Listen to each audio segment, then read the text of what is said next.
Hello साथियों, स्वागत है आपका डीएलपी इंस्टीट्यूट में।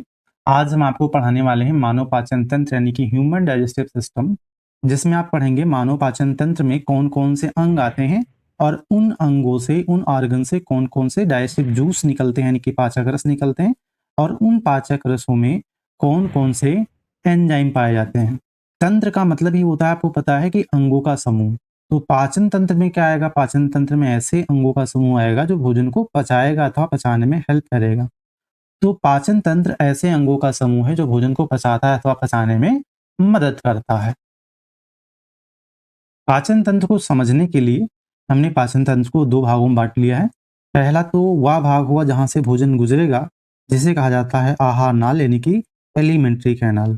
तो पहला हो जाएगा आपका आहार नाल यानी कि एलिमेंट्री कैनाल, और दूसरे हो जाएंगे सहायक अंग जो कि भोजन को पचाने में मदद करेंगे, यहां से भोजन गुजरेगा नहीं। दूसरा हो जाएगा आपका सहायक अंग। सहायक अंग में क्या क्या आएगा? यकृत आएगा यानी कि लीवर, पैंक्रियास यानी कि अग्नाशय हो गया, गॉल ब्लैडर है यानी कि पित्ताशय है, ये सब सहायक अंग हैं। आहार नाल में आहार नाल की जो शुरुआत होगी मुख से होगी और समाप्त जो होगा वो गुदा पर होगा। सबसे पहले हम देख लेते हैं आहार नाल को।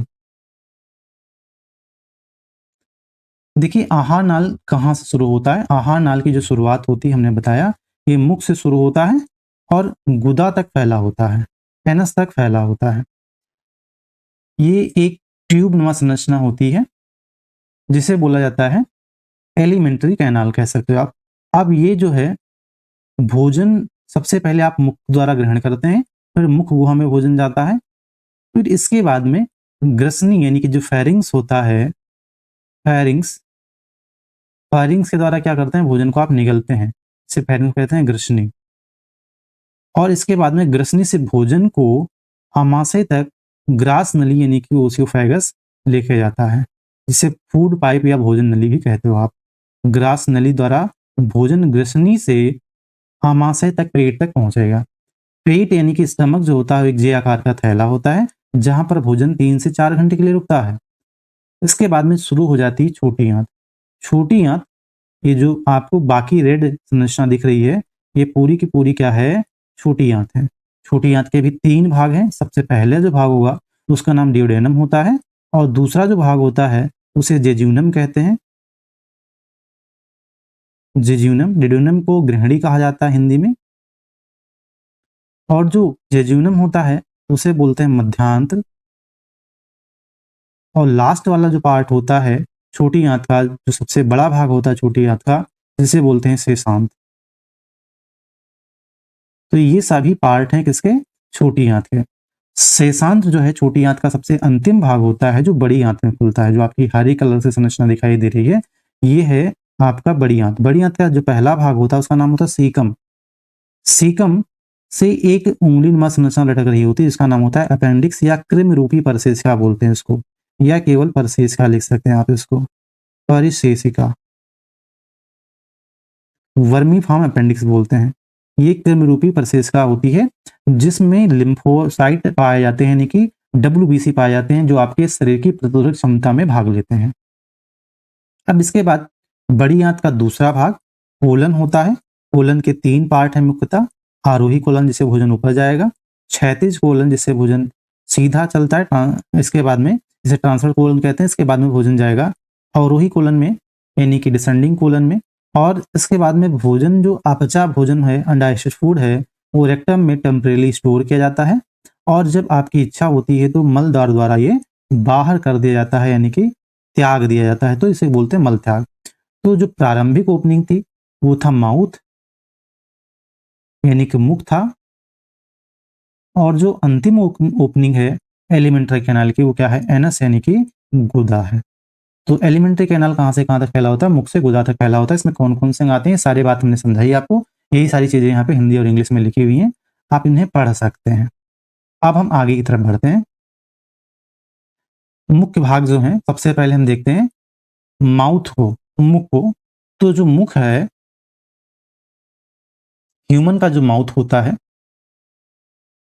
उसमें सबसे पहले आपको देखने को मिलेगा लिप, और जिसे कहते हैं होंठ। तो लिप जो होता है वो मुख द्वार को बनाता है जो कि मुख्यतः भोजन को निगलने में, भोजन को ग्रहण करने में और आवाज़ को उत्पन्न करने के लिए, यानी कि कह सकते हो स्पीच को उत्पन्न करने के लिए, बोलने के लिए हेल्प करता है। अब इसके बाद मुख गुहा जो होती है, जो आपके स्कल में अंदर जो कैविटी है, जिसे बोलते हैं मुख गुहा, जहाँ पर आप भोजन को रख के चबाते हैं, वहाँ पर टंग पाया जाएगा, जिह्वा पाई जाती है और तीत पाए जाते हैं। तो सबसे पहले हम देख लें तीत। दाँत जो होते हैं वो जबड़े में धँसे होते हैं और मनुष्य के दाँत जो होते हैं, जो जबड़े में धँसे होते हैं, जैसे ऊपर होते हैं वैसे नीचे होते हैं। यानी कि कह सकते हो जबड़ों में सममिति होती है, सिमेट्रिसिटी होती है। जिस प्रकार से ऊपर दाँत होते हैं वैसे ही नीचे भी दाँत पाए जाते हैं। साथ में यदि जबड़े को आधे से काटा जाए तो आधे जबड़े में जैसे दाँत होते हैं, ऐसे दूसरी तरफ भी आधे जबड़े में भी दाँत होते हैं, यानी कि आधे जबड़ों में भी सिमेट्रिसिटी होती है। तो अगर हम आधे जबड़ों में दाँतों की संरचना को, संख्या को पढ़ लें, तो सभी जबड़ों में आप यानी कि कंप्लीट दाँत की संरचना को या दाँत की उपस्थिति को समझ पाएँगे। यदि हम बात करें दाँत की, तो जो मनुष्य के दाँत होते हैं वो गड्ढे में धँसे होते हैं। यानी मनुष्य के जो तीत होते हैं कैसे होते हैं? जबड़े में धँसे होते हैं, गड्ढे में धँसे होते हैं, कहते हैं गर्तदंती दाँत होते हैं।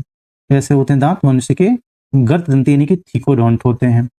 अब ये जो दाँत होते हैं, ये मनुष्य के जीवन काल में 2 प्रकार से आते हैं, 2 प्रकार के दाँत उगते हैं, दुधिया दाँत और अस्थायी तीत। तो इसलिए कहते हैं मनुष्य के जो तीत होते हैं कैसे होते हैं? द्विदंती होते हैं, यानी कि डाइफोडोंट मनुष्य का तीत होता है।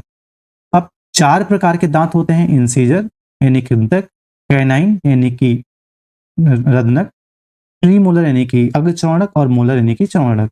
ये 4 प्रकार के तीत हैं, इसलिए मनुष्य को दाँत को कहा जाता है। ये दाँत जो होते हैं बहुदंती होते हैं। मनुष्य के दाँत कैसे होते हैं? बहुदंती होते हैं। तो मनुष्य का दाँत कैसा है? पहली बात तो थिकोडोंट है यानी गर्दंती है, द्विदंती है यानी कि डाइफोडोंट है और पॉलीडोंट है यानी कि बहुदंती है। तो ये मनुष्य के दाँत की खूबियाँ हैं। अब ये दाँतों की संख्या की अगर बात करें, तो इंसीजर जो होता है, कृंतक जो होता है, इनकी संख्या 2 होती है आधे जबड़े में, हम बता रहे हैं, है ना? पूरे जबड़ों में अगर देखोगे ऊपर वाले में तो 4 हो जाएँगे। ऐसे कैनाइन की संख्या 1 होती है आधे जबड़े में, अगर ऐसे पूरे जबड़े में ऊपर वाले में देखोगे तो 2 हो जाएँगे। प्रीमोलर की संख्या 2 होती है आधे जबड़े में, तो पूरे जबड़े में कितने हो जाएँगे? 4। और मोलर कितने होते हैं? 3 होते हैं आधे जबड़े में, तो पूरे जबड़े में ऊपर या नीचे देखोगे तो कितने हो जाएँगे? 6। अगर हम कुल कहें तो आप ऐसे कैलकुलेट कर सकते हैं। इसको किससे गुणा करेंगे? पहले तो आप 2 से सबको गुणा करके फिर उनको डबल कर दीजिए, आपको टोटल तीत जो होंगे वो 32 मिल जाएँगे। तो वयस्क मनुष्य में 32 दाँत होते हैं। और अगर दंतसूत की बात की जाए तो जैसे ऊपर जबड़े में दाँत हैं, उनके क्रम को अगर लिख दिया जाए इंसीजर, कैनाइन, प्रीमोलर और मोलर, ऐसे नीचे जबड़े में जो दाँत हैं, इंसीजर, कैनाइन, प्रीमोलर और मोलर, इनकी संख्या को अगर लिखें तो हमारा बन जाएगा दंतसूत्र, यानी कि डेंटल फार्मूला। ये क्या बनेगा? ऊपर इनकी संख्या लिख दीजिए, क्या होता है? 21, 21, 23 है ना? 21, 23 और 21, 23 जो है ये वयस्क मनुष्य का दंत सूत्र बन जाएगा। तो यहाँ पे मैंने लिख दिया डेंटल फार्मूला, यानी कि दंत सूत्र किसका लिखा है?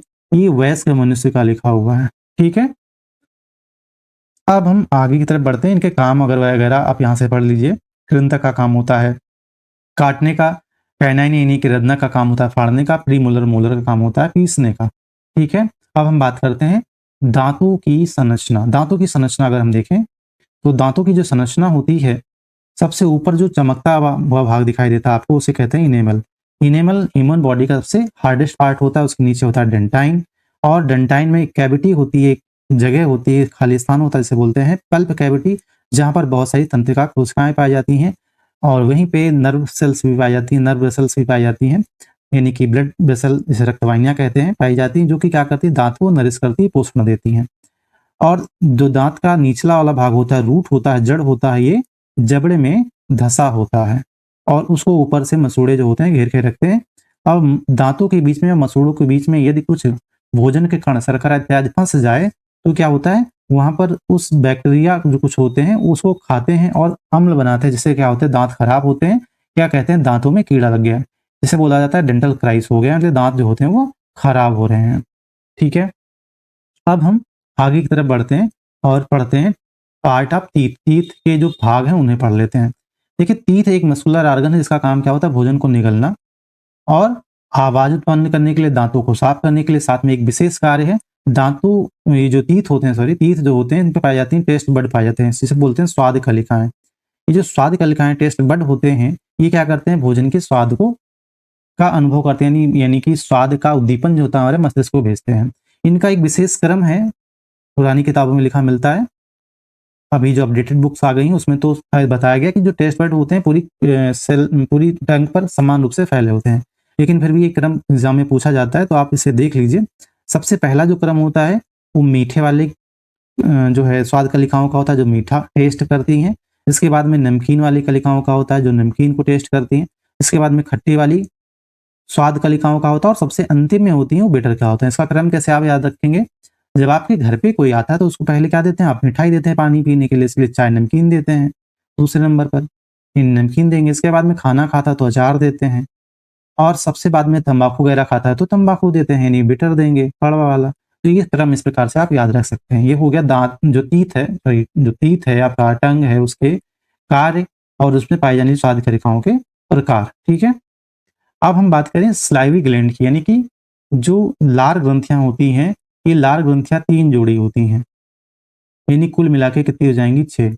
इसमें एक जोड़ी हमारे कनपट्टों के पास में होती है, और बाकी जो होती हैं वो टंग के नीचे एक जोड़ी होता है, और एक जोड़ी उसके नीचे पाई जाती है। ठीक है, तो ये सब है हमारी जो लार ग्रंथियां हैं।